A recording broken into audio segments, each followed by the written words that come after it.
tarde, sejam muito bem-vindos, muito bem-vindas à nossa atividade hoje, dia 27 de março de 2025, a última atividade, a conferência de encerramento do quarto seminário permanente Diálogos Coloniais, versão 2025. Eu sou a professora Grace, sou professora da Universidade Estadual do Sudoeste da Bahia, estou aqui representando a comissão organizadora, portanto, agradeço já de início a presença de todas as pessoas que estão nesse momento nos acompanhando e também que nos acompanhou aí durante esses 3 dias. É uma alegria muito grande debater, discutir, ouvir, né, não só os colegas que estão aqui conosco nessas salas, nesses estúdios virtuais, mas também por meio das perguntas que vêm de fora, né, do YouTube, também o debate, que é sempre muito rico. Bom, eu gostaria, então, de convidar o professor Francisco Bittencourt, que é o nosso conferencista de encerramento. Professor Francisco, muitíssimo obrigada por ter aceito o nosso convite. Também falo em nome de toda a comissão organizadora e, por sua vez, em nome de todas as instituições envolvidas nesse projeto, né? Então, muitíssimo obrigada por ter aceito esse nosso convite. Né? Sei da dificuldade, sei que a correria é sempre muito grande, a dificuldade de fuso horário, às vezes a gente não consegue atender ou não consegue, digamos assim, realizar uma atividade que possa atender um público ainda maior, já que esse evento ele é um evento que já iniciou tendo uma participação muito interessante de alunos da graduação, da pós-graduação, de pesquisadores em geral, não só do Brasil, não só de Portugal, mas de várias partes do mundo. Né? Então, infelizmente, a gente não consegue colocar em um horário em que possa atender a todas as pessoas, mas, felizmente, utilizando da tecnologia, essa conferência, como as demais atividades, ficam gravadas no nosso canal, no canal do Laboratório de Estudos, Documentação Inquisitorial e Sociedade de Antigo Regime, da UESB. Né? Então, bom, eu gostaria de apresentar aqui o professor Francisco Bittencourt, né? Um convidado muito, muito especial, como todos os demais. Né? O professor Francisco Bittencourt é professor Charles Boxer, de História, da King's College, em Londres, doutor pelo Instituto Universitário Europeu, lecionou na Universidade Nova de Lisboa, foi diretor da Biblioteca Nacional de Portugal e diretor do Centro Cultural Gulbenkian, em Paris. Bom, é difícil selecionar aqui as publicações do professor Francisco Bittencourt. De fato, é muito difícil, e nós apenas destacamos alguns e optamos aqui, né, por livros autorais, por livros que ele publicou só, porque se a gente fosse trazer com coedição ou participação, publicação em artigos e tudo mais, tomaríamos com certeza o tempo do professor Francisco Bittencourt nos falar aqui. Bom, eu começo então pela última publicação, professor. A última publicação sua agora, em 2024, né, que foi publicado inicialmente em inglês, mas nós já temos uma versão publicada em português, né, que é Estranhos na Sua Terra, Ascensão e Queda da Elite Mercantilista Cristã Nova, séculos XV ao XVIII, né? É um livro, com certeza, muito esperado, inclusive eu já aproveito para lhe fazer um convite para que futuramente a gente possa debater aqui nesse espaço, já que teremos também atividades voltadas para a conversa com o autor. Né? Então, esse livro ele foi publicado em Lisboa pela editora Temas e Debates, É um livro, de fato, muito esperado. No ano anterior a 2024, ou seja, em 2023, foi publicado pela Fundação Francisco Manuel dos Santos o livro Direitos Humanos, tema a qual o professor tem debatido bastante, sobretudo no contexto atual. Né? Quem acompanha Francisco Bittencourt aí nas redes tem visto o quanto que ele tem se dedicado a esse debate sobre os direitos humanos, né, extremamente atuais, mais atuais ainda agora. Né? Mais para trás, tem um livro, inclusive foi um livro que nós já discutimos bastante aqui no ambiente acadêmico, o livro Racismo. Né? Ele foi publicado inicialmente em 2013, né? E depois uma versão em 2018 aqui para o Brasil pela Companhia das Letras, publicado com o seguinte título: Racismos das Cruzadas ao século XX. Inclusive, nós já chegamos a debater um pouco aqui no ambiente do laboratório. Bom, como eu digo, puxando um pouco de brasa aqui para minha sardinha, o professor Francisco Bittencourt também é muito conhecido pelas discussões sobre Inquisição, pela contribuição para a historiografia no que se refere à Inquisição, não só a Inquisição portuguesa, mas principalmente, né, mas a Inquisição em geral. Tem um livro dele, que é um livro muito lido, muito debatido, muito estudado, que é A Inquisição, uma história global, 1478-1834. Esse livro ele foi publicado em 2009, também em inglês, né, pela editora da Cambridge Universidade, mas ele foi também publicado em português pela editora já feito referência aqui, Temas e Debates, né? Então, e também pela Companhia das Letras aqui para nós no Brasil, também com versão em espanhol. O Imaginário da Magia, publicado também pela Companhia das Letras em 2006, é um livro importantíssimo para quem trabalha feitiçaria, né, no mundo português, na época moderna. Né, um livro também de muita referência. Bom, além, claro, de vários volumes publicados, como eu disse antes, como co-editor, né?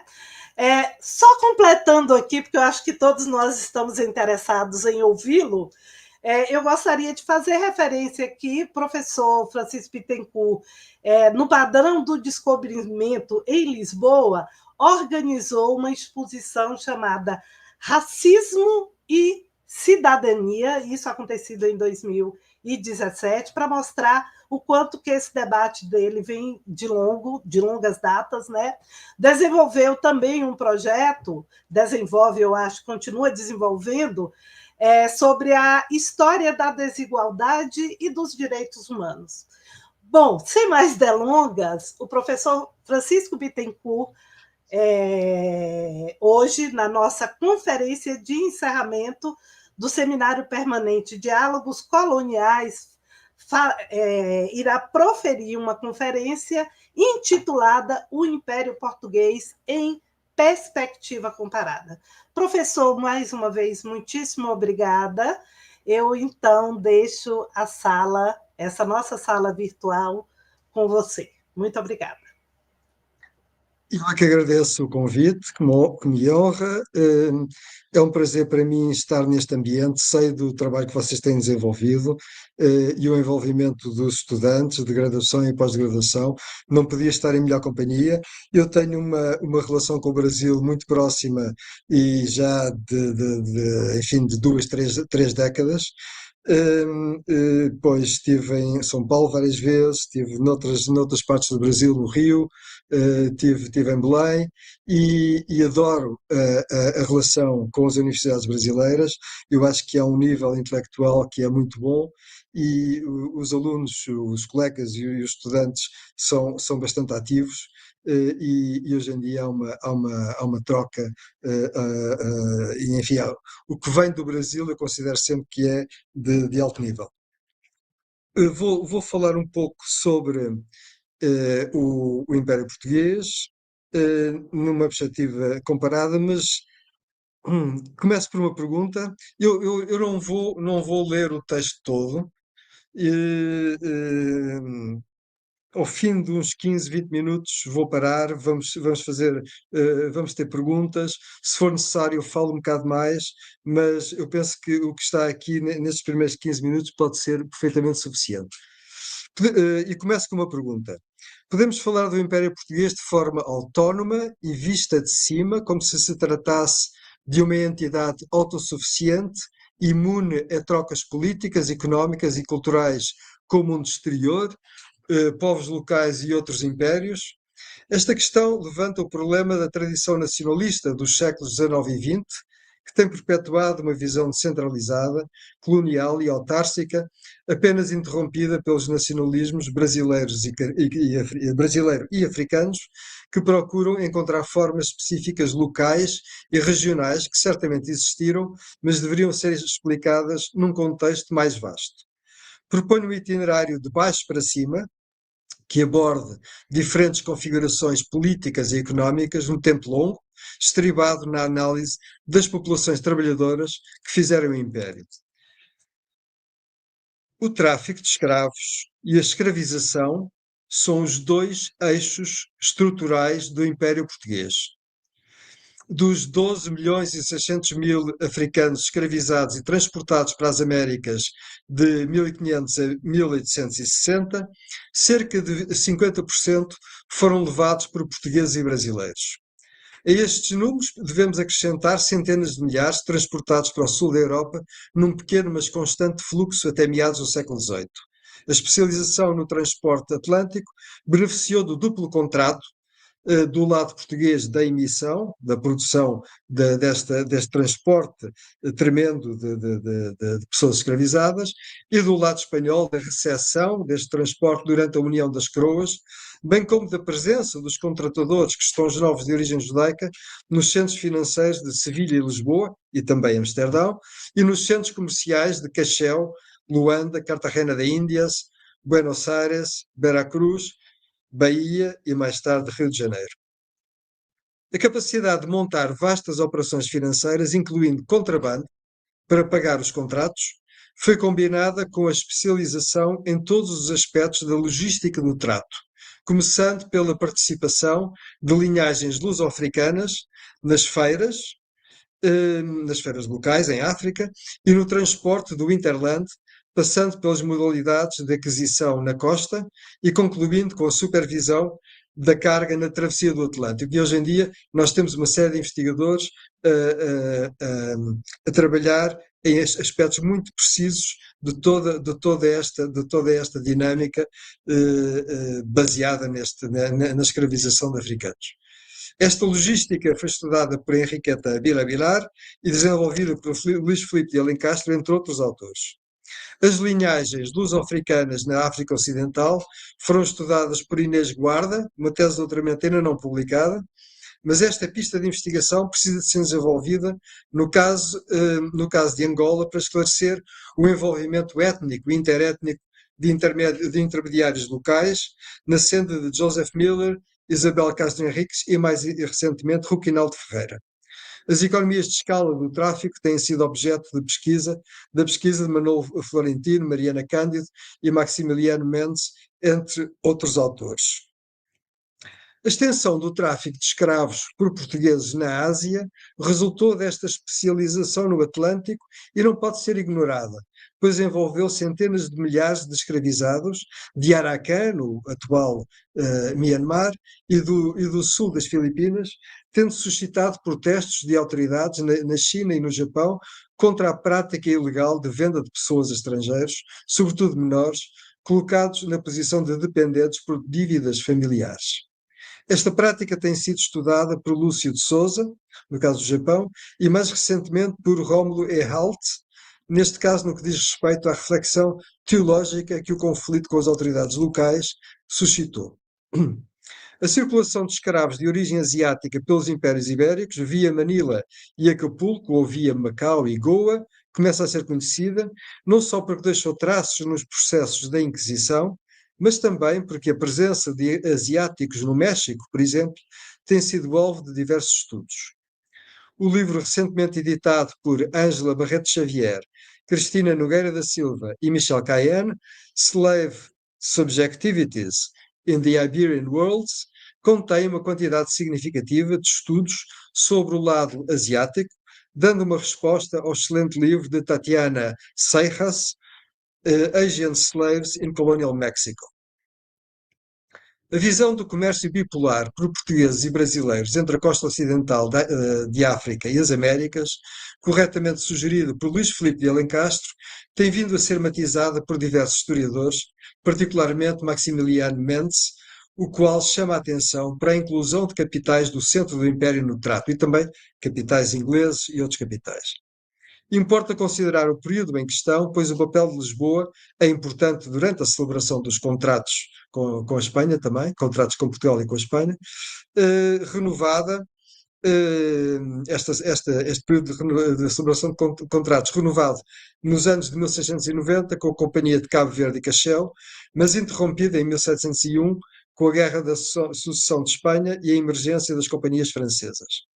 Contudo, mesmo no século XVIII, com a preeminência de traficantes brasileiros no comércio bipolar, a associação com capitais de Lisboa não desaparece. Eu penso que isso está bem provado pelo último livro de Maximiliano Mendes.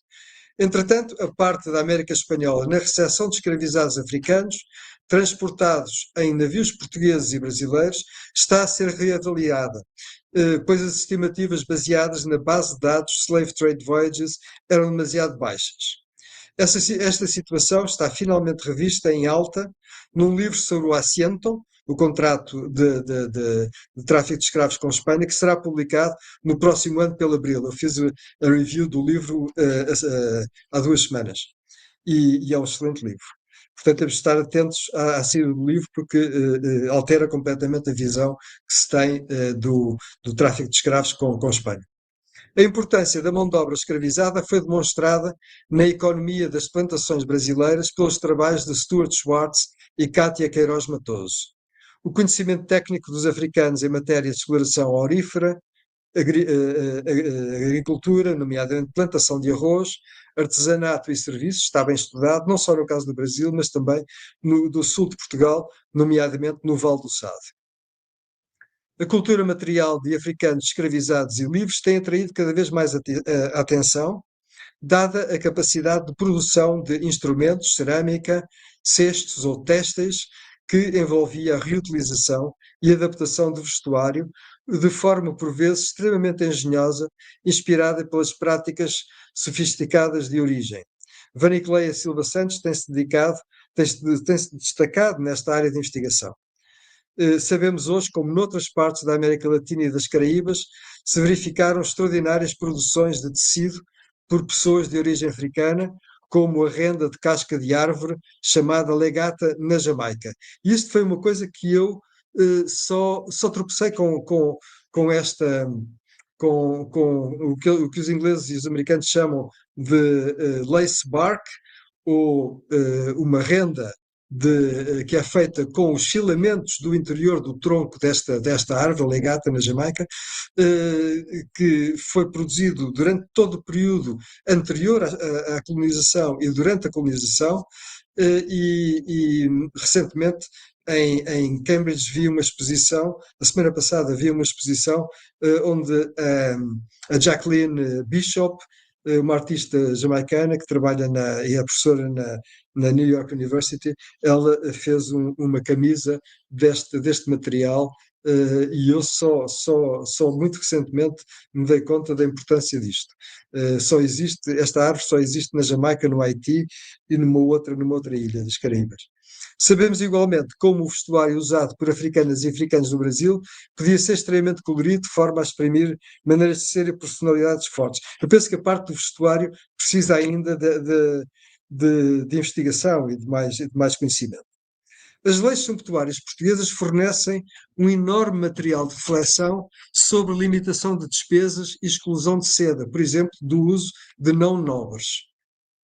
Tratava-se de uma forma de afirmar hierarquias sociais e evitar confusão de aparências, mas também de proteger camadas sociais superiores em perda de capacidade económica. Algumas leis sumptuárias dirigiram-se ao mundo colonial, tentando redefinir o estatuto de diferentes segmentos da população, nomeadamente pela exclusão de grupos racializados. Não temos elementos para avaliar a efetiva implementação ou não dessas leis. Eu tenho dúvidas de tenha sido efetiva.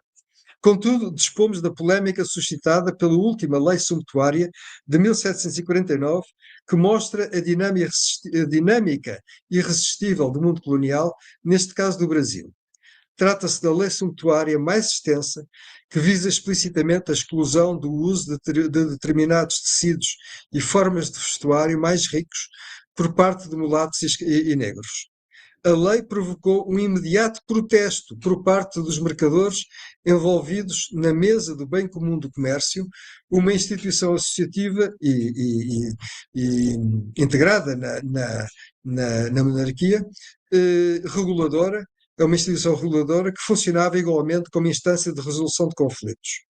Os mercadores apontaram as consequências desastrosas da lei para o comércio colonial, os rendimentos alfandegários e as manufaturas nacionais. Acrescentaram que o comércio entre Portugal e outros países sairia igualmente prejudicado com o declínio de exportações e reexportações. Declararam expressamente que os interesses portugueses no Brasil dependiam de negros e mulatos, a vasta maioria da população. Para além dos argumentos económicos, os mercadores salientaram que a exclusão do consumo desses grupos implicaria uma enorme ofensa com impacto na atitude destas categorias sociais e no apoio político que elas sempre tinham oferecido. Isso está claramente nos documentos e no protesto dos mercadores da mesa do bem comum do comércio. Insistiram no Estatuto dos Mulatos, que faziam a República respeitada como vassalos válidos, os quais eram dispensados dos inquéritos de limpeza de sangue pelo rei quando se tratava de acesso às ordens militares. Isto são os argumentos dos mercadores em 1749 contra a implementação da lei sumptuária, restringindo o uso de vestuário. Finalmente, contestaram a proibição de uso de espadas por não nobres, pois os mercadores precisavam de se defender quando viajavam. As consequências do protesto dos mercadores foram imediatas. A lei sumptuária foi parcialmente rejeitada no mesmo ano de emissão de 1749 e, em seguida, houve mais artigos eliminados em 1751, deixando a lei sem coerência e sem condições de aplicação. Este fiasco, resultante do poder dos mercadores e da capacidade de resistência das populações locais, levou ao abandono de qualquer nova tentativa de legislação sumptuária. Não houve mais. E também, na Europa e no resto do mundo, a legislação sumptuária estava em declínio. O governo seguinte de Pombal, aliás, distanciou-se de qualquer visão religiosa condenatória de consumo ostentatório, porque isto era um dos aspectos que contribuía para o desenvolvimento da legislação sumptuária, era a condenação religiosa do consumo ostentatório. Os princípios do liberalismo económico tinham chegado a Portugal, neste meados do século XVIII, mas, embora de forma limitada, num quadro predominante de mercantilismo e protecionismo. Mas o que devemos extrair deste caso é a visão de uma sociedade colonial miscigenada, onde o poder colonizador dependia do apoio das populações mulata e negra. Estamos, então, em meados do século XVIII, mas o desenvolvimento de uma configuração multiétnica sob domínio branco, numa sociedade escravocrata, impunha a negociação das formas radicadas de discriminação com alguma cooptação de estratos intermédios. Eu lembro o livro do Vidal Luna e do Herbert Klein, onde eles mostram a importância da emancipação de escravos no caso do Brasil, mostram que não tinha a ver com aquela ideia que existia, que eram pessoas de idade que os colonos não queriam manter por mais tempo, e que, portanto, havia outros estratos etários que estavam muito envolvidos nesse processo. E, obviamente, isto tem a ver com uma sociedade escravocrata com uma enorme base de trabalho forçado, trabalho escravo, a necessidade da elite colonialista branca de ter estratos intermédios que permitissem criar uma espécie de filtro face ao descontentamento social óbvio e que se exprimia pela fuga, que se exprimia pela, pelos quilombos, como é o caso dos Palmares, tão bem estudado recentemente pela Silvia Lara. Portanto, eu proponho que se faça aqui uma pausa e posso continuar, mas proponho que se faça aqui uma pausa com algumas perguntas, mas sigo também a vossa opinião. Se acharem que eu continuo, eu continuo.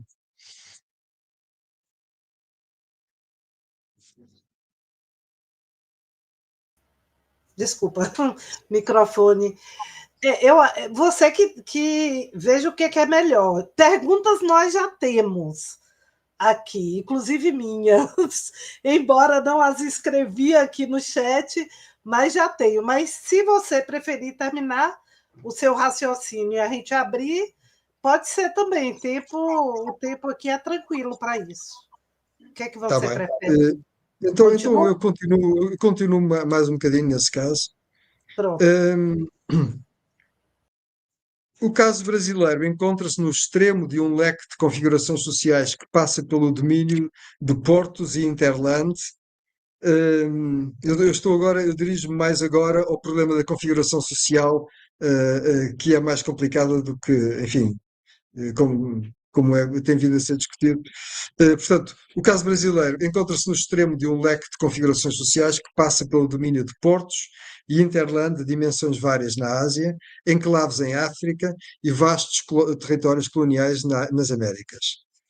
A presença portuguesa na Ásia define-se pelo envolvimento de elites locais e miscigenação enraizada, que dá origem à ficção de uma elite de luso-descendentes, com posições de topo nos múltiplos municípios, constantemente irrigada pela imigração europeia que declina ao longo do século XVII. Em África, essa presença está circunscrita em enclaves na costa, em alguns eixos de penetração do interior por via do rio Kwanza na costa ocidental e do rio Zambeze na costa oriental. As linhagens luso-africanas, que precisam de ser mais bem estudadas, garantem a mediação com o comércio interior em alguns pontos da costa, embora as linhagens de mercadores africanos desempenhem um papel importante.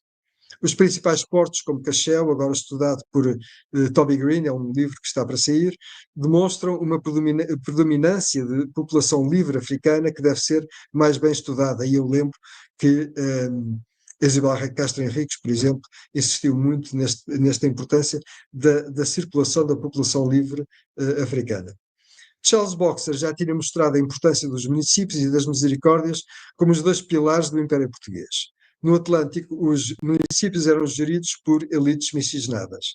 As misericórdias, como Isabel Sá tem mostrado, garantem uma estrutura social de assistência que liga as periferias do Império entre si e com o centro. As confrarias de negros completam o quadro assistencial nas camadas inferiores, que suportam protestos contra os excessos de maltrato contínuo pelos proprietários e pedidos de emancipação. O problema fundamental para o historiador é como tornar visível uma população largamente maioritária, tornada deliberadamente invisível pela elite que escreve. As petições dos escravos e oprimidos ao rei permitem abordar esse lado opaco, e as mercês régias foram estudadas pelo Russell Wood. As numerosas revoltas que passam pela fuga das plantações, criações de mocambos e confronto da ordem colonial constituem o elemento mais visível do sofrimento e resistência dos que são forçados a trabalhar em ritmos desumanos. João José Reis desenvolveu vários estudos seminais nesta área e estimulou o trabalho de diversas gerações. O estudo da região de Palmares pela Silvia Lara destaca-se pela capacidade de abordagem de longa duração, reconstituição geográfica e análise da complexidade de uma experiência social notável com reconstituição de poderes autónomos africanos e incrustações coloniais surpreendentes. Os nomes de alguns destes resistentes passam a ser conhecidos. O estudo de José Lingnan Afáfia, do primeiro movimento abolicionista africano, liderado por Lourenço da Silva Mendonça, e é um estudo que foi publicado, salvo erro, em 2023, e que eu tenho usado nas minhas aulas desde essa altura. É sobre este Lourenço da Silva Mendonça, membro livre e exilado da família real de Ndongo, em Angola, revela um caso notável de persistência e denúncia que recorre às congregações romanas da Igreja Católica. Tendo passado pelo Brasil e por Portugal no seu exílio, onde foi educado no Colégio dos Loios, em Braga, Lourenço da Silva Mendonça viajou para a Espanha, onde se deteve na corte de Carlos II e apresentou um requerimento formal em Roma para a abolição da escravatura em nome de confrarias africanas do Brasil, Espanha e Portugal. Este caso legal foi devidamente avaliado pelas congregações da Propaganda Fide e da Inquisição. Lourenço da Silva Mendonça não obteve ganho de causa, dado o enraizamento de interesses económicos ligados à escravatura, mas boa parte dos seus argumentos foram aceitos, tendo sido condenado o tratamento abjeto de escravos e o transporte de indivíduos ilegalmente escravizados. A legislação de Dom Pedro II sobre a regulação das viagens de níveis negreiros resultou da pressão papal, que foi a conclusão do caso legal criado por Lourenço da Silva Mendonça em Roma. Esta iniciativa revela um movimento coletivo que questiona a narrativa tradicional dos movimentos religiosos minoritários protestantes como detonadores do abolicionismo. Portanto, isto é importante, este livro tem este aspecto importante de mostrar o papel de africanos, de africanos e de confrarias nesta primeira fase do abolicionismo. Uma fonte que tem sido descurada na análise dos escravizados têm sido os relatos de naufrágios, onde tenho encontrado, eu por outros motivos resolvi ler os relatos disponíveis, onde tenho encontrado muitas referências a escravizados transportados entre diversas partes do Império, sobretudo entre Portugal e a Índia. No naufrágio da nau Santiago em 1585, é relatada a satisfação de um moço cativo do português Manuel Rodrigues. Infelizmente o nome do moço não é dado pelo relato do naufrágio, o qual mergulhava no recife onde a nau se desfizera, e eu cito, zombando dos demais e dizendo que já era forro, que não devia nada a ninguém, e tão seguro e sem medo como se nadara no Rio de Lisboa. Eu acho que esta citação, fim de citação, eu acho que esta citação porque é uma citação muito visual. Estamos a vê-lo feliz a mergulhar e a dizer que era livre e que não devia nada a ninguém. É uma citação fantástica. A maneira como estes desastres são assimilados revela a imediata transformação. Desculpa, agora perdi um. Revela a imediata transformação social que produzem, com a ruptura de hierarquias e a desorganização temporária e por vezes permanente da ordem social anterior. Eu acho que eu vou utilizar isto no meu próximo livro, que é um livro pequenino que eu estou a preparar.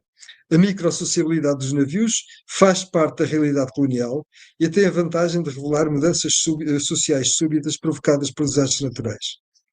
Termino com os regimes intensivos de trabalho na sociedade colonial, partilhados por outros impérios e definidos por uma espacialidade e temporalidade próprias com elevada mortalidade. Laurent Vidal chamou a atenção para a espera, l'attente, em francês, que caracteriza os movimentos de pausa definidos por regimes de trabalho intensivos.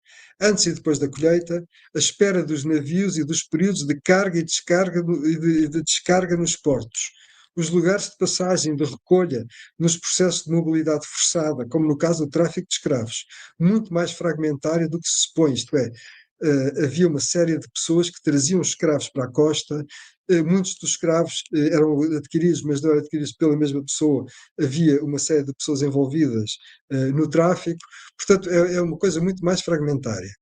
E o período de espera, eu só na pesquisa que fiz para o livro dos Questões é que me percebi que a descarga de uma grande nau da Índia podia levar de 3 meses a 6 meses. Portanto, eram períodos longuíssimos. Isto tem a ver com a gestão dos portos.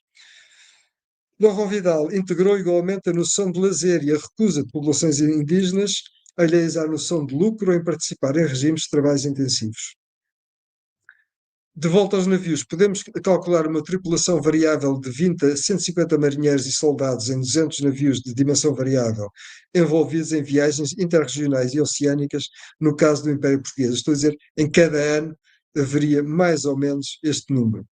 A percentagem de pessoas escravizadas envolvidas na tripulação e tropa não seria inferior a 40%, enquanto na carreira da Índia, os dados de que disponho apontam para uma maioria de escravos em cada navio transportados pelos proprietários. Estamos a falar em toda esta microsociabilidade dos navios, no caso do Império Português, estamos a falar de uma população flutuante entre 10 mil e 15 mil pessoas, das quais de 6 a 8 mil seriam escravos. Escusado será dizer que, em caso de naufrágio, alguns escravos sobreviventes poderiam ser poupados como intérpretes, mas a grande maioria seria excluída dos barcos e jangadas improvisadas. Esta área de trabalho escravizado que exige mais pesquisa para se compreender as diversas dimensões no tempo e no espaço. A criatividade da população escravizada e emancipada deve estar no centro das nossas atenções, nomeadamente na forma como encontram novas formas de afirmação, por exemplo, por via do vestuário. E eu vou concluir aqui. Muito obrigado pela vossa atenção. Muito obrigada, professor Francisco Bittencourt. Já temos muitas perguntas aqui, mas antes de passar para as perguntas, eu queria fazer apenas algumas intervenções, algumas colocações aqui, na verdade. Primeiro, dizer, como eu já fiz referência no início, da importância de tê-lo aqui conosco e de abordando esse tema, né? Já que temos tantos alunos trabalhando com essa temática e muitos começam ou amadurecem a partir das leituras dos seus trabalhos. Então, de fato, assim, é uma honra muito grande. Eu comecei a trabalhar em Inquisição Portuguesa a partir do seu livro A História das Inquisições. E foi aí, então, que eu comecei a pensar na possibilidade de uma disciplina optativa na graduação que pudesse levar a pensar um pouco a Inquisição Portuguesa num momento, no início do século, que não era tão comum. A gente não tinha... a produção historiográfica era muito boa, mas não tínhamos ainda, digamos, uma discussão maior no ambiente universitário junto aos alunos da graduação. Então, isso, lendo a partir da leitura e a partir do uso desse trabalho seu em especial, eu comecei, então, a pensar. E hoje nós temos, assim, alunos da graduação agora, mas temos aí mestres, doutores, trabalhando com a temática e que também o ponto de partida foi esse. Então, assim, muito rapidamente, até para não tomar o espaço de quem está nos acompanhando aí, e muitas perguntas estão aqui, a abordagem que você faz aí é muito importante, é muito interessante. Você faz um levantamento da produção historiográfica de várias gerações, né? Então, a gente vê, por exemplo, você cita o trabalho do professor Lúcio de Souza, que também já teve aqui conosco ontem, nesse ambiente. A professora Vanicléia também foi a professora que proferiu a conferência de ontem, né? Então, trazendo temáticas muito interessantes, abordando elementos que não é comum, como, por exemplo, um elemento, embora já bem amadurecido pela historiografia, de pessoas escravizadas do Oriente, né, que, embora já bem amadurecida, mas não é uma temática, digamos, tão discutida, ou pelo menos muito visitada na academia. A própria discussão sobre a lei suntuária, né, que é a lei que regulava os hábitos, quem podia usar, o que podia usar. Então, a história é um elemento muito interessante para a gente pensar. Então, é uma pergunta, na verdade, é um levantamento, é uma questão que talvez possa ajudar quem está nos ouvindo, que é exatamente quais as possibilidades, né, de pesquisa, de estudo a partir das fontes, né, para trabalhar esses temas aqui trazidos, né, e não só os arquivos, ou desculpa, não só as fontes, mas também os arquivos relacionados a pessoas escravizadas, relacionados ao tráfico de pessoas e por aí vai. É isso. Desculpa ter usado muito tempo. Não sei se você prefere, eu acho que a gente já pode projetar aqui as perguntas e aí você pode responder. Se vier mais, a gente consulta para saber se pode colocar. Pode ser? Bom, temos aqui a de Bruno Nogueira. Bruno é um aluno nosso do programa de pós-graduação aqui da UESB. Ele pergunta, professor Bittencourt, em sua obra o senhor destaca como o racismo, tal como concebemos hoje, foi sendo constituído ao longo do tempo, especialmente a partir da era moderna. Eu acho que tem mais. Pronto. Considerando as relações escravistas do Império Português, podemos falar propriamente em racismo como estrutura ideológica naquele contexto, ou seria mais adequado entender essas práticas como baseadas, eu acho que tem mais alguma coisa, em distinções culturais e religiosas? Tem uma outra, Bruno continua, Bruno Nogueira, e nesse sentido, quais heranças dessa lógica escravocrata o senhor identifica nas manifestações contemporâneas do racismo, sobretudo na realidade do Brasil? Eu acho que de Bruno aqui acabou. Temos uma. Podemos continuar, Francisco? Sim, sim. Com as demais. Helena Trindade. O contrabando com o Rio da Prata é bem conhecido pela historiografia. O professor poderia comentar sobre o uso dos recursos oriundos desse comércio ilegal para o incremento do comércio legal? Um outro de Juscelino Tobias. Por que Portugal, ao fim do seu império, não se manteve no mesmo nível econômico dos outros países colonizadores europeus? Larissa, professor, você poderia comentar um pouco mais sobre as confrarias de negros na assistência às camadas inferiores? Essas redes de sociabilidade, arte de curar e conceito de doença em meados, acho que tem mais alguma coisa aí, do século XIX? Continua, tem mais. Podemos, Francisco? Ok. Se bem que aqui é Então, agradecimento mesmo. Aqui é só agradecemos ao professor, não tem uma pergunta, não, aqui. fontes Gostaria de relacionadas ouvir. com os nossos. Pronto, sobre os naufrágios. Isso. Ótimo. Bem, falamos então deste bloco. Está bem?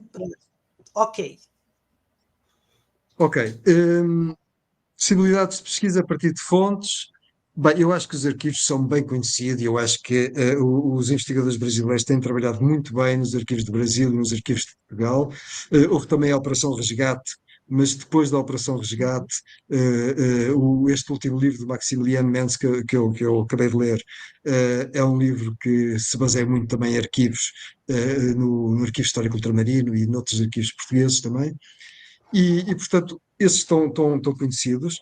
Agora, eu tenho muito interesse na cultura material Uhum. e tenho vindo a desenvolver, vamos ver, tenho um projeto, pode ser que seja aprovado, pode ser que não seja aprovado, provavelmente não vai ser aprovado, mas tenho um projeto sobre cultura material porque era uma forma de expressão, uma forma de afirmação de identidades também, identidades no plural, porque são sempre instáveis e são sempre variáveis e não podemos essencializar identidades, mas a cultura material tem uma enorme capacidade de reflexão, de técnicas, de especializações, de habilidades, de, de concentrar o olhar, de desenvolver o olhar, e eu penso que nós não temos desenvolvido suficientemente a nossa atenção face à cultura material. Por isso é que eu acho que, para além dos arquivos, temos de trabalhar nos museus. E eu sei que há muita gente que já trabalha, não estou a falar de uma coisa nova, mas eu acho que se devia envolver mais gente no trabalho de museus, não só a cultura material. Eu este ano desenvolvi um módulo novo no King's, um módulo sobre a cultura visual, a desigualdade e os direitos, mas também a cultura material está envolvida nesse módulo, mas a parte visual, portanto, temos a parte dos textos dos arquivos, temos a cultura material e visual dos museus, que é extremamente importante. Por exemplo, este caso do lace bark, dos vestuários de renda da Jamaica, a partir dos filamentos da árvore legueta, eu só descobri os primeiros vestidos que eu descobri, ignorância minha, foi no museu de Saffron Walden, ao pé de Cambridge, onde eu moro, e foi só há 2 semanas que eu descobri, que eu encontrei, quer dizer, não sabia que existiam. E, portanto, eu acho que haverá mais coisas que não estão suficientemente conhecidas ou catalogadas, portanto, cultura material e museus eu acho que deviam ser mais envolvidos na nossa pesquisa. Depois, o racismo como estrutura ideológica, certamente. Eu comecei esta conferência exatamente com a ideia que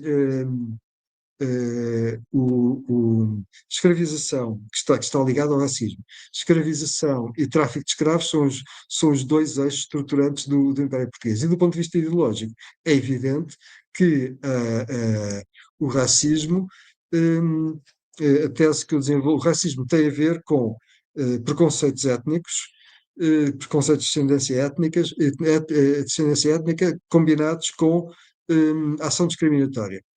Essa é a noção que eu utilizo. E a tese que eu desenvolvi no livro foi justamente que o racismo não existe de uma maneira inata entre as pessoas, o racismo é mobilizado por motivos políticos. E os motivos políticos são fundamentalmente monopolização de recursos e afastar competição, justificar hierarquias e justificar a escravização das pessoas. Isto tornou-se evidente quando eu desenvolvi a parte do século XIX e XX, sobretudo do século XIX, no livro.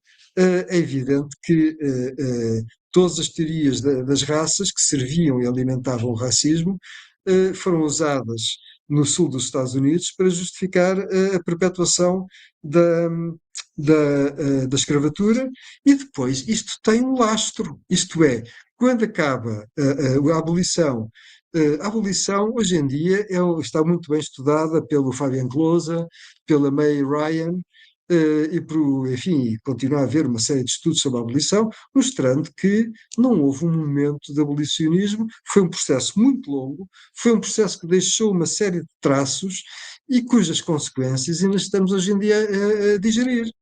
Portanto, são processos extremamente longos. Quando se fala de pós-colonialismo, tem a ver com isso também, com a perpetuação de estruturas ideológicas como estas que estão enraizadas.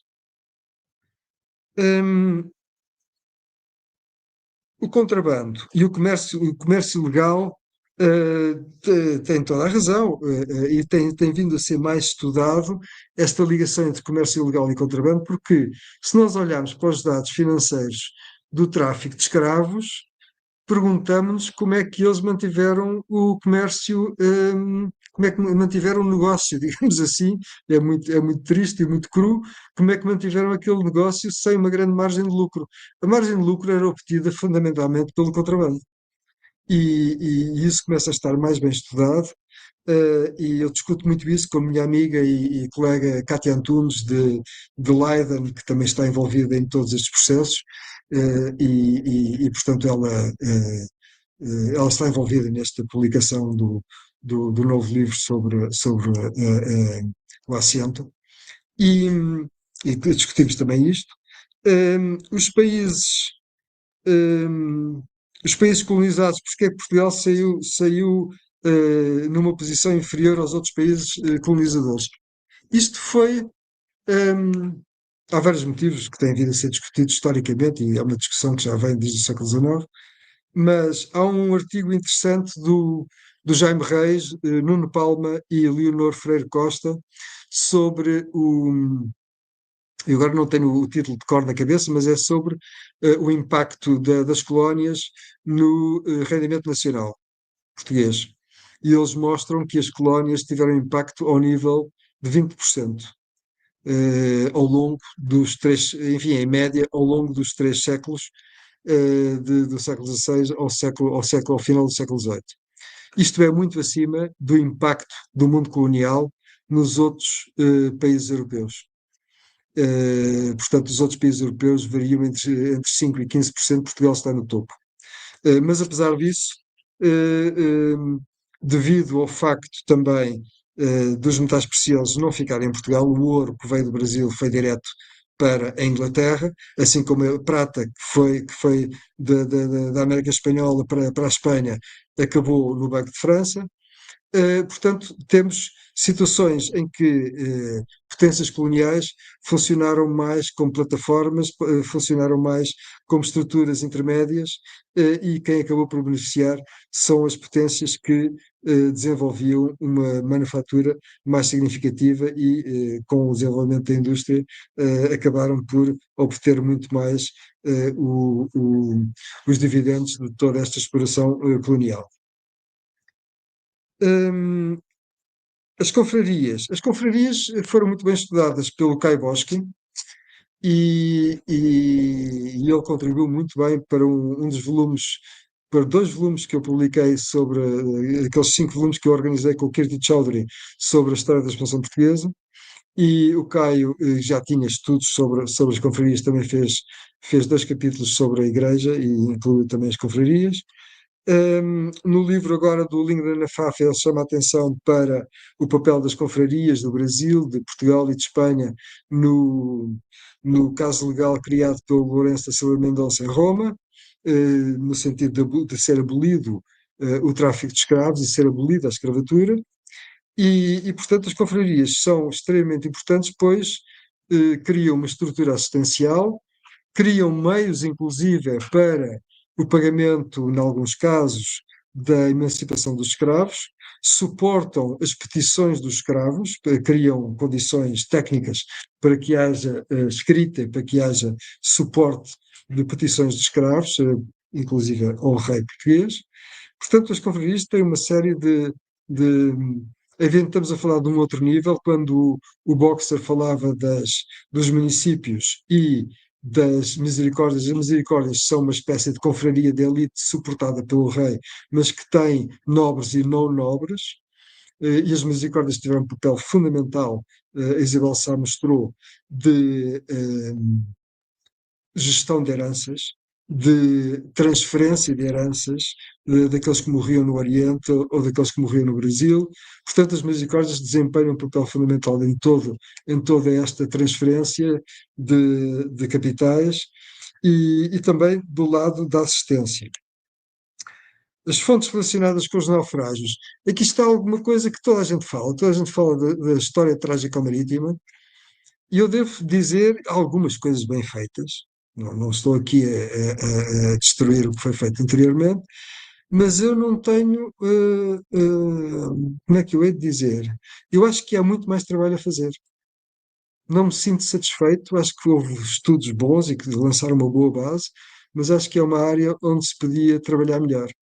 E uma coisa que eu tenho, na qual estou interessado, que é na presença de escravos e de pessoas escravizadas, nos naufrágios encontro um número enorme de escravos que, que, enfim, não há muita gente que tenha chamado a atenção para isso e que tenha trabalhado sobre os escravos nos naufrágios. Portanto, é fácil, eu tenho uma série de dados que resultam da leitura desses relatos que são bastante significativos. Portanto, é uma área que pode dar, e há ainda manuscritos para serem avaliados.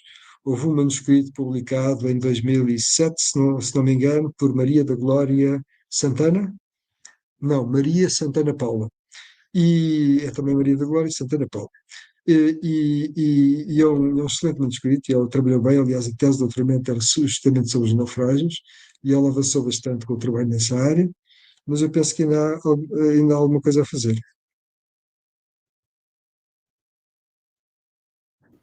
Muito obrigada. Temos mais perguntas aqui. Algumas podemos projetar? Sim, sim. Oi, Gilberto dos Santos, inclusive, é um dos organizadores aqui do nosso evento. Professor Francisco, boa tarde, excelente comunicação. O senhor considera que a coroa portuguesa tinha uma política escravista?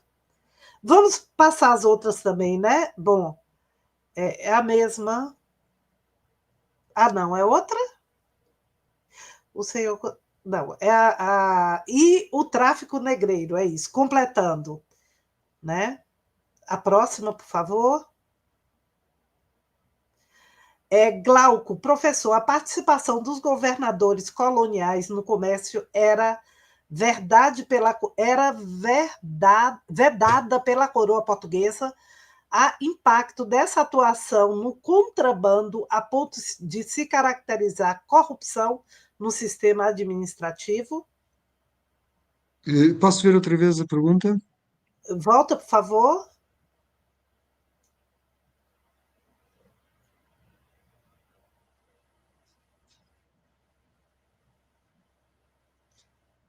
Pode passar adiante?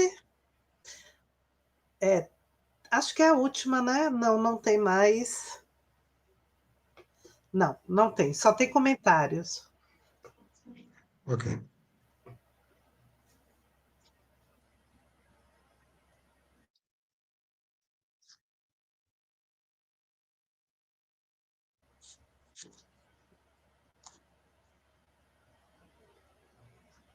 Se você quiser, a gente pode retornar a primeira. Quer a de Gilberto? Sim, sim, vamos. Eu estou pronto eu estou pronto para responder. Pronto, então, tudo bem, pode responder. Ok. Hum, a política escravista da coroa.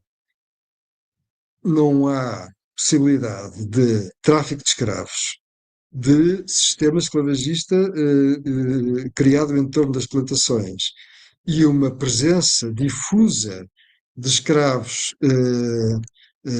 domésticos em Portugal também, sobretudo no Sul, em todas as colónias. Não há possibilidade de tudo isto existir sem uma política da coroa. A coroa sustentava e suportava, regulava toda esta política de tráfico de escravos e de escravização. Hum, eu penso que a coroa tinha uma política de contratos de tráfico de escravos.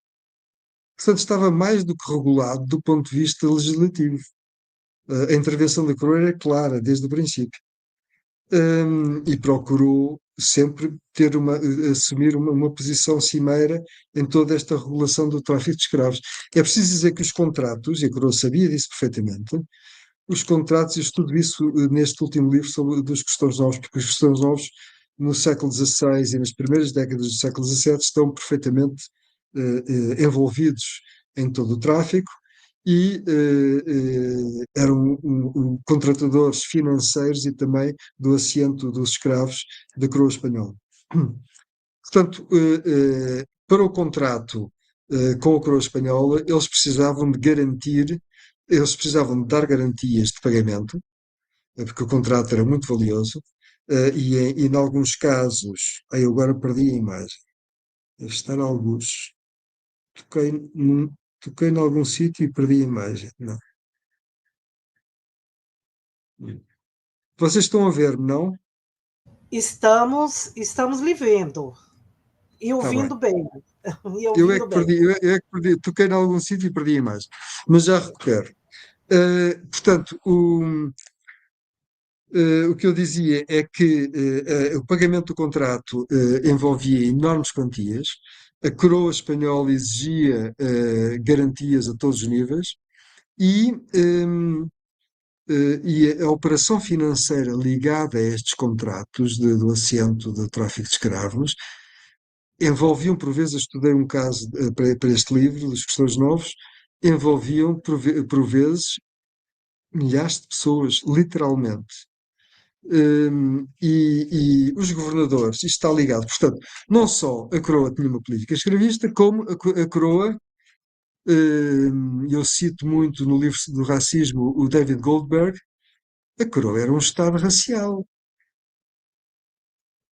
Isto é, o Estado português na Idade Moderna classifica perfeitamente como um Estado racial de supremacia branca e de subordinação das populações coloniais e de subordinação da mão de obra escravizada. Portanto, qualifica completamente nessas áreas, como Estado racial. Eh, está aqui. Pronto, já encontrei a imagem. Estava ali embaixo. Um, Isto liga-se aos governadores coloniais. Os governadores coloniais estavam mais do que envolvidos no comércio. No caso da Índia, esse envolvimento do comércio estava, inclusive, regulamentada pelo rei. Eles tinham direito a utilizar uma parte, da tonelagem dos navios nos produtos que traziam do Oriente. Um, neste último livro, desculpem estar a citar o último livro, mas foi o livro em que eu trabalhei mais sobre estas operações financeiras e sobre contratos, e portanto tenho bastante informação acumulada nesse livro, e muitos casos eu trabalhei sobre cerca de 3.000 casos, não casos, mas 3.000 nomes. O meu livro envolve cerca de 3.000 nomes numa série de casos que eu estudei. E, portanto, tenho governadores do Brasil que estavam envolvidos no comércio do Brasil e que estavam, que pediam dinheiro, que emprestavam dinheiro também, noutras ocasiões. Portanto, as operações, os governadores estavam perfeitamente envolvidos em todas estas operações financeiras e em todo o comércio. Hum, Bom, o contrabando em todo o período histórico, o contrabando é um elemento recorrente, é muito difícil contabilizar. Hum, Agora, o problema da corrupção é uma grande discussão italiana, para além do mais, os italianos discutiram muito o problema da corrupção na cultura administrativa. Hum, eu penso que o problema era um problema larvar, o problema é de escala. Isto é, a coroa intervém quando o nível de corrupção eh, intervém se lhe convier, porque o nível de corrupção é demasiado elevado e os rendimentos da coroa descem dramaticamente. E, portanto, é esse o mecanismo que leva a intervenções e leva a algum controle, alguma inspeção, porque, de resto, a corrupção era um elemento que o sistema de antigo regime não podia resolver. E mesmo hoje, com maiores capacidades do Estado moderno, não vejo que estes problemas de corrupção quer dizer, há casos de boa justiça e de boa intervenção e de punição, mas e mesmo nos dias de hoje é algo que não está radicado de todo. E, portanto, no antigo regime ainda era com muito menos mecanismos do que temos hoje e com uma justiça muito menos eficaz, seria uma coisa ainda mais larvar. Muito obrigada, professor Francisco, obrigada mesmo. Temos aqui vários comentários, né, desde o início, parabenizando pela bela apresentação sua, né, de todos os que participaram aqui. Temos aqui, inclusive, uma manifestação do nosso colega Ângelo Assis. Não antes, tá bom. Aqui, pronto. O nosso colega Ângelo, né, parabeniza os organizadores pelo evento, excelente apresentação. E fechando com chave de ouro a conferência do professor Francisco Bittencourt. Muito obrigada, Ângelo. Ângelo é um colega, um parceiro nosso. Obrigado, eu conheço bem o trabalho dele, é outro Exatamente. dos grandes confrades da Inquisição. Exatamente. E, bom, e todos os que colocaram aqui, então eu gostaria muito de agradecer. Aí, se vocês puderem ir colocando os agradecimentos, as manifestações, é interessante. Francisco Bittencourt, professor Francisco Bittencourt, olha, mais uma vez, eu agradeço imensamente.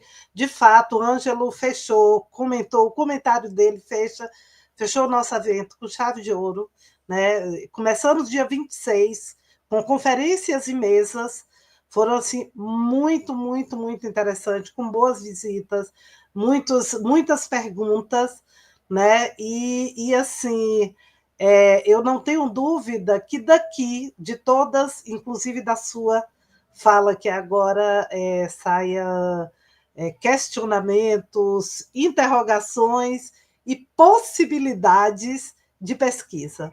Então, muitíssimo obrigada. Eu vou, então, passar a palavra para você fazer suas considerações finais, né? E aí a gente chama os colegas que estão aqui para poder encerrar o nosso evento. Bem, eu quero agradecer este ambiente que é sempre. Eu adoro ter esta ligação com as universidades brasileiras, porque é sempre um ambiente entusiasta e bem informado, e com um trabalho que me faz refletir e que eu procuro integrar o melhor possível na minha reflexão e na minha, eh, e na minha produção. Hum, Portanto, só posso dizer que estes eventos permitem novas ligações, permitem novos intercâmbios e criam uma dinâmica que eu acredito muito no trabalho coletivo e acredito muito infelizmente, o trabalho académico nesta área de história é um trabalho muito individual e somos avaliados pelos livros que publicamos e, portanto, as avaliações são bastante estritas, mas hoje em dia também há alguma atenção aos trabalhos em rede, às investigações em rede e há algum financiamento, inclusive para estas atividades.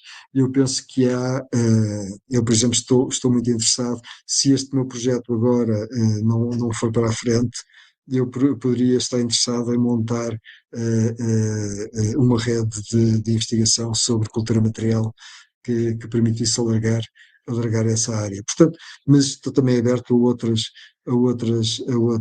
sugestões e certamente daqui surgirão novas iniciativas. Muito obrigado. Muito obrigada. Inclusive, essa própria discussão aí sobre cultura material, ontem a professora Vanicleia também abordou, e depois, no final, ficamos conversando um pouco sobre isso também. Então, professor, eu não sei se você quer permanecer aqui na sala, né? Vou apenas chamar os colegas, não, já está tarde aí, né? São 3 horas de diferença. Então, mais uma vez, muitíssimo obrigada pela participação. Eu fiquei muito honrada, inclusive, em fazer parte dessa conferência como mediadora, né? Mas está aqui nesse espaço virtual com você e espero que possamos nos encontrar em outros ambientes como esse, e quem sabe até presencial, né? Que eu acho que a gente tem que pensar também nessa possibilidade aí de encontros presenciais. Então, mais uma vez, a professora Vanete aqui, que é da coordenação também, lhe parabeniza pelo evento. Muito obrigada, muitíssimo obrigada, e até a próxima. Obrigado. Bom, eu vou chamar os colegas, acho que está aí Gilberto, Maria Manso, por favor, isso, Gilberto, Maria Manso. Acho que a Vanete, ela não está, a Vanete está lá fora. Fora que eu digo, a Vanete está no YouTube, e Delma, não sei se Delma está aqui, Delma também. Larissa, acho que não chegou ainda, mas Bom, depois eu chamo aí Milena, Hugo, Graziele. Seria mesmo para a gente encerrar e deixar aí na verdade, pensar em perspectiva, né? O que vem depois. Esse é o quarto evento, todo último evento, na construção dele, do que está acontecendo, a gente já fica pensando o que pode vir depois. O ano passado, inclusive, no evento do ano passado, a gente até pensou em realizar algumas sessões no meio do ano, não foi possível. Eu vou pedir licença a vocês aqui, meus colegas, para eu falar rapidamente, depois vocês coloquem, então, complementem, então, né, já que o Diálogos Coloniais ele acontece, né, o evento acontece sempre na última semana de março, isso desde o início, né? Agora, amadurecendo a ideia, inclusive abarcando um pouco mais, surgiu uma discussão no grupo para uma atividade no segundo semestre, né? Que seria lá para agosto, setembro. Sei que tem as férias na Europa, né? Mas vamos ver direito o período para poder realizar. E a ideia é realmente o bate-papo com os autores, é tentar, já que discutimos tanto aqui, né? Trazemos aqui pessoas que colaboram muito para toda essa discussão, então vamos trazer um pouco o que tem sido publicado. Não só livros autorais, mas coletâneas, que eu acho que é bem interessante. Então, somente para abrir, eu já cito aqui, que já foi pensado pelo grupo, que seria a primeira atividade, e aí depois eu gostaria que a professora Maria Manso falasse sobre isso. A professora, ela publicou agora, como a gente diz aqui no Brasil, acabou de sair do forno, né? É assim que a gente diz, duas importantes obras da professora Maria Manso. A primeira, por enquanto, só saiu em inglês, né? Uma obra muito volumosa. Vou falar aqui rapidamente uma tradução, mas depois a professora Maria Manso pode falar sobre isso. A primeira delas, também, como a gente diz aqui no Brasil, um catatal facilitando o império, os jesuítas em território português, em territórios portugueses e além. É uma abordagem longa, de 1540 a 1975. Então, seria então a abertura já com a discussão sobre esse trabalho. Depois eu peço que a professora fale um pouco mais, né? Infelizmente ainda não chegou em português, mas não se preocupe, que logo, logo iremos começar a publicar resenhas para que o interesse pela leitura do livro apareça mais ainda, né? Atiçar aí com os comentários, com as resenhas. E o outro livro é uma parceria da professora Maria de Deus Manso, das Marias, e Maria Fernanda Matias, né? Eu até fico orgulhosa porque eu vi um pouco esse projeto nascer, né? Acompanhei, de certa maneira, a professora Maria Manso, debruçada na documentação. O livro é Dona Carlota Joaquina, Entre o Dever e a Transgressão. Foi um livro lançado pela Gulbenkian, né? Maria também vai poder falar um pouco mais. E assim, eu percebi, eu acompanhei, inclusive na última vez que eu estive em Portugal, elas já estavam já com um projeto em andamento. Então, esse projeto, essa ideia nossa para o segundo semestre, espero que vingue como o evento de março, né? Seria, então, começarmos já com a discussão dessas duas obras. Então, eu passo a palavra para a professora Maria Manso. Obrigada. Eu estava aqui, não coloquei nenhuma questão ao professor Betancourt, porque andava aqui em alguma atividade que a Larissa tinha-me pedido algumas informações e levantei e andei. E até também tem a ver um pouco com o lançamento de uma das obras, que, enfim, algumas entrevistas, também estava aqui nesta conversação toda. Não por falta de respeito, mas porque realmente estava aqui bastante ocupada. Obrigada, Grace. Enfim, não estava à espera, mas estamos à espera, não é? Não temos que nos autoelogiar, nem promover, porque isto acho que compete aos outros julgarem a nossa obra. Pode ser um julgamento, por vezes, digamos, não justo, não é verdade? Mas cada um tem a sua leitura, mas eu costumo dizer, nós escrevemos, fazemos, aqueles que não gostaram, façam melhor, não é? Do que nós. É isso que eu costumo dizer. Mas, claro, estamos sempre abertos a críticas e a sugestões, porque não há obras perfeitas. Há sempre muitos olhares sobre uma temática. Ainda bem que assim é.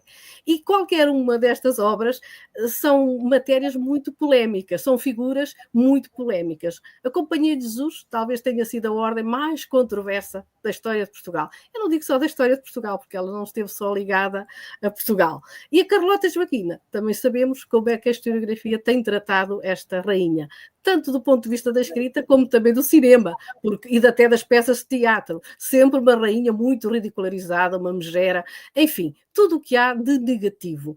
Claro que nós não pretendemos branquear em nenhuma das obras, branquear a ação, porque nós temos é que, baseado em documentos, e obviamente o contexto em que esses documentos foram produzidos, nós temos que analisar um pouco e ver a ação como foi sendo desenrolada. No caso dos jesuítas, obviamente, são 500 anos de história. É muita coisa. Eu não posso fazer uma obra trabalhando de fio a pavio todo o pormenor.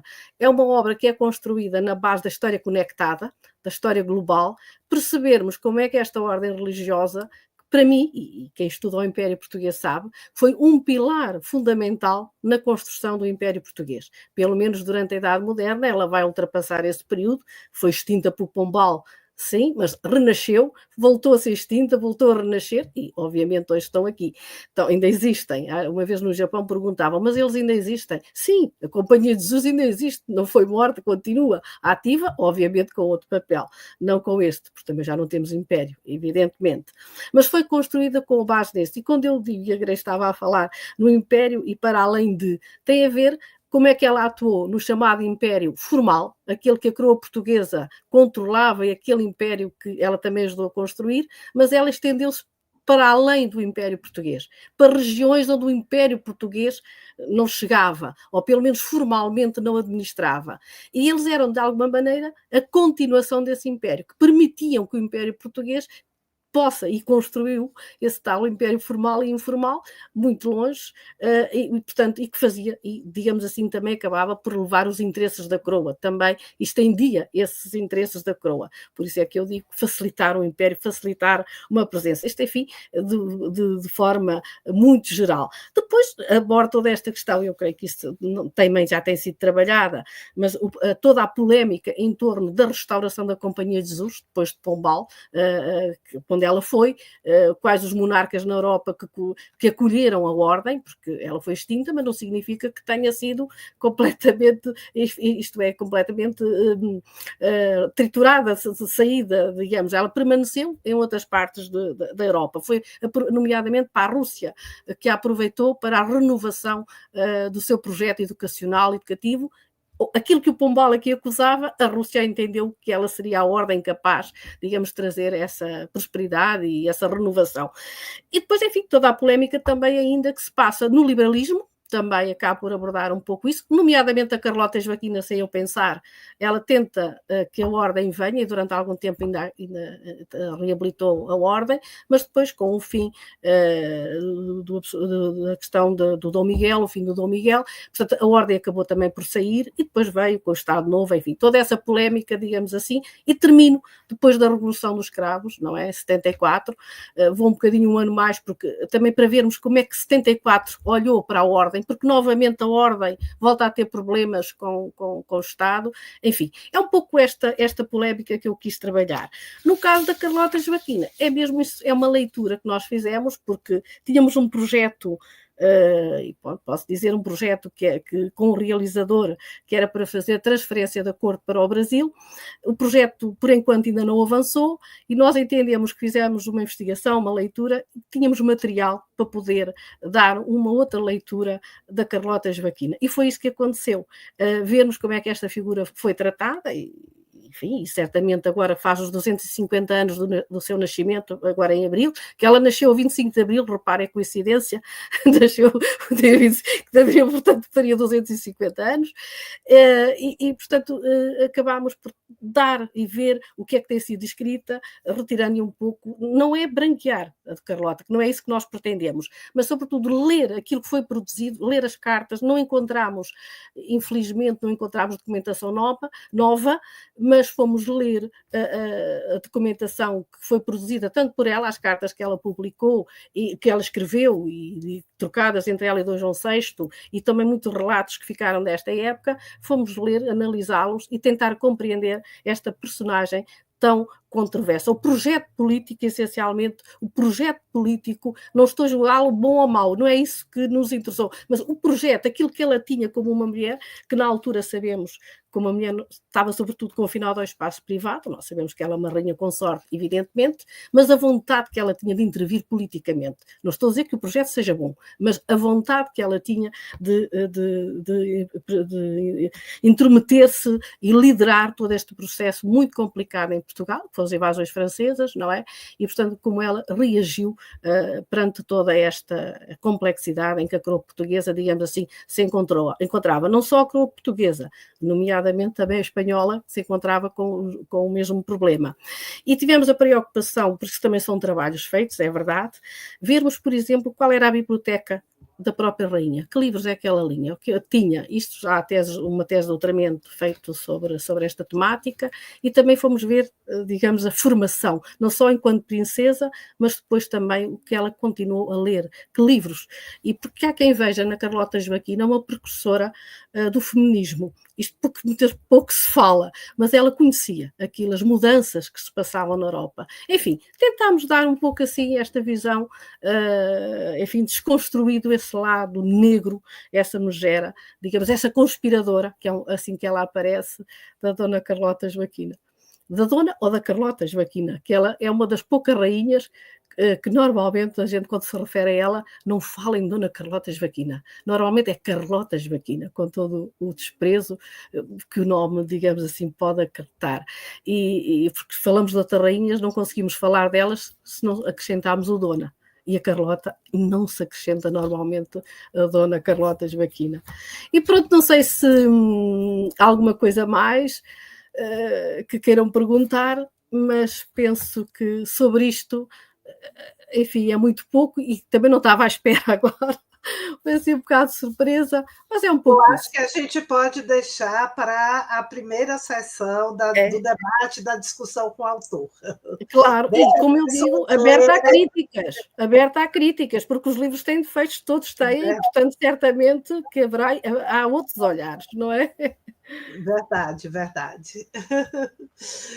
Bom, críticas sempre são importantes, sempre, né? Sempre. Bom, eu não vou mais monopolizar, vou deixar aí com os colegas, né, para os comentários finais, para depois a gente fazer os agradecimentos e colocar aqui também os meninos, né? Claro. E as meninas.